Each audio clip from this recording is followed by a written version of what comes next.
Ever since I heard about the last Ent of Afric, I just had to come and see it. I'm here in Glen Affric, which is arguably one of the most beautiful glens here in Scotland.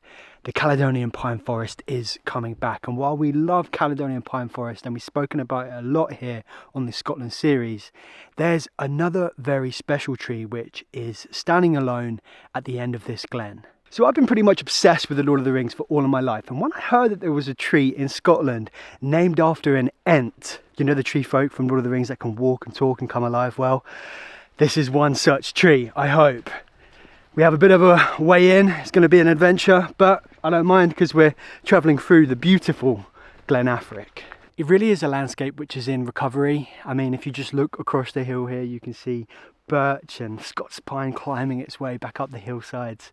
And really anywhere you look, you can see native species coming up. And that's because here in Glen Affric, they've got a really good handle on the deer. So what they're doing is they are actually culling the deer. They're going out and they're shooting the deer. And this is bringing down their numbers. But as well as doing this, they are putting up fences.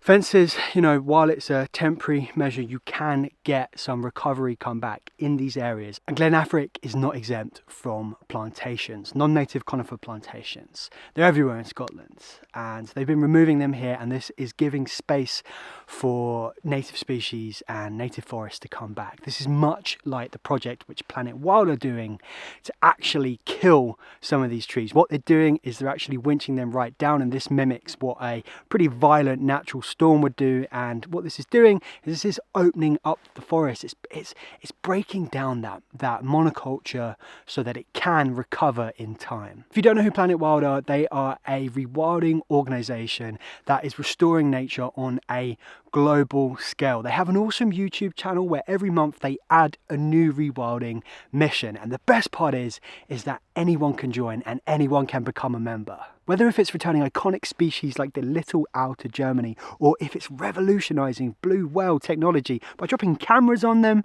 or maybe, you know, they're restoring entire habitats like the American prairie. There is such a huge and growing range of rewilding projects. Like me, if you become a member, you'll get access to the app where you can keep up to date with the projects which you have been supporting. The awesome thing about becoming a Planet Wild member is that you can give whatever you can, big or small, it doesn't matter, because when we come together, it all adds up and we can start making a real impact. Here's an offer for you. The first 150 people to sign up using the link down in the comments and in the description will get their first month of membership paid for free by me. This means that you can start restoring nature right now and it won't cost you anything. As individuals, it can sometimes feel like the world is just falling apart and, you know, we can only do so much on our own, but when we come together, we really can make a difference, and that's why we need to get behind initiatives like Planet Wild. It's just so special to be in a place where nature is returning. Look here, look, they've planted an aspen. They've actually planted a few around. Look at the colour of this. This is going to be gorgeous. I think what they're hoping is that this will colonise and it will create a stand and it will just make its way off down towards the loch. The last Ent of Affric is actually a wych elm. Now, we'll get into why it's called the last Ent of Affric in just a minute. I think before we get there, I want to tell you about why this tree is so significant. This is a tree which has won the Tree of the Year back in 2019, and it's also been designated a notable national tree. And this isn't just because it's such a visual, like, beautiful tree. We'll see it in a minute, don't worry. This is because of its place in a tremendously important project which is looking to combat Dutch elm disease. Dutch elm disease is a fungal infection which affects mature elm trees. Here in the UK in the 60s and 70s, I think it was, I wasn't there, don't worry, I'm not that old. What happened is we lost tens of millions of our mature elm trees. A tree which would have been so prevalent throughout our landscapes, just completely gone. It's actually a bark-boring beetle which transmits the disease from tree to tree. What happens is the beetle comes along, it gets into the tree, and it infects it. The tree's response is to release like a really gummy, thick material. What happens is this material actually blocks the vascular tissues of the tree, and therefore nutrient can't move up and down, and the tree effectively starves itself and the tree dies. Thing is, once it gets to a particular height, that's when the infection gets it. So you might see elm growing but chances are it's not going to have long until it dies. And how do you stop Dutch elm disease? Well, you really have to stop the spread of infection, and you can do this through felling and burning, just so it doesn't get too far, you know. Other things are like, you know, there's like vaccinations and like other like almost like topical things you apply to any given tree, but you know, these are expensive and they're quite complex. They don't always work. It just wouldn't be feasible to take such a measure and do it at a landscape scale. But there may be another way, and I think the last dent is going to have a few words to say about this. We're not far now, we're getting there. I say this, but you know, I've never been here, and by the way, there's absolutely no reception here, so I'm like memorized the map in my brain, and now I'm just like following it. No, let me know what you think, but I really enjoy these videos where there is like something of an adventure to, you know, in order to get to where I need to be. I think all too often it's very easy to just get cozy in the car, drive to a spot, jump out, make a video.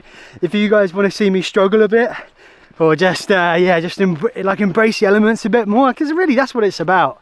You know, I think I've got some pretty good ideas. Let me know if you think that sounds like something which you'd enjoy watching. I think that's it.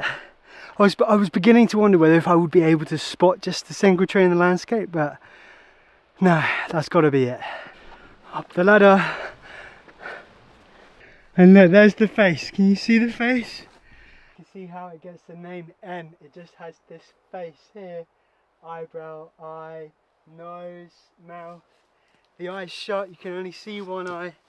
She's sleeping because she's lonely, or she's been lonely for a very long time and she no longer is. This tree is significant not only because of its clear beauty, its clear age. This is an ancient veteran tree. It's a wonderful example of a wych elm, but what makes this tree even more significant, and why this is, or was, I should say, the last Ent of Afric, is because it is the only wych elm growing in these hills for miles. Now, wych elm is of course not immune from Dutch elm disease, but this tree, given its like remote location, given its isolation, it's evaded it. It is just standing here completely healthy.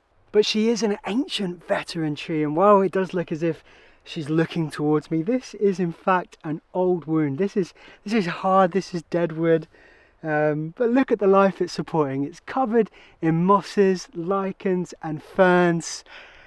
It's just such a gorgeous tree. And because this tree is very old, it is in fact reaching the end of its life. I think wych elms, you know, they don't often live longer than 300-400 years. This one could be older. We don't know. In fact, we don't even know its origins, whether if it just naturally came up or whether if it was planted. And because this old elm tree has evaded Dutch elm disease, it has become now part of a very important project which is all about building resistance against this disease. The last Ent is no longer lonely. Around it are now other resistant wych elms. So here's one of the many elms which has been planted around it. Now, this hasn't just been done to keep the tree company. This has been done in the hope that as these young trees mature, once they do reach maturity, they will produce seed. Now, if this tree can hold on, if the last Ent can hold, it's no longer the last Ent, if the Ent can hold on, then it will be able to cross-pollinate and its genetics will live on. And who knows, maybe one day as Glen Afric is recovering, the Ent will stand here dead, but it'll be surrounded by a young forest of wych elm. If you've enjoyed watching this video, then please like it and subscribe to Leave Curious. If you want to start contributing to nature restoration projects, then go and see what Planet Wild can offer you. Remember, that's linked down below in the description and in the comments. What a great day. I mean, like, not only has the weather come good, it's also been fantastic to meet yet another amazing tree. Thanks for watching. Leave Curious.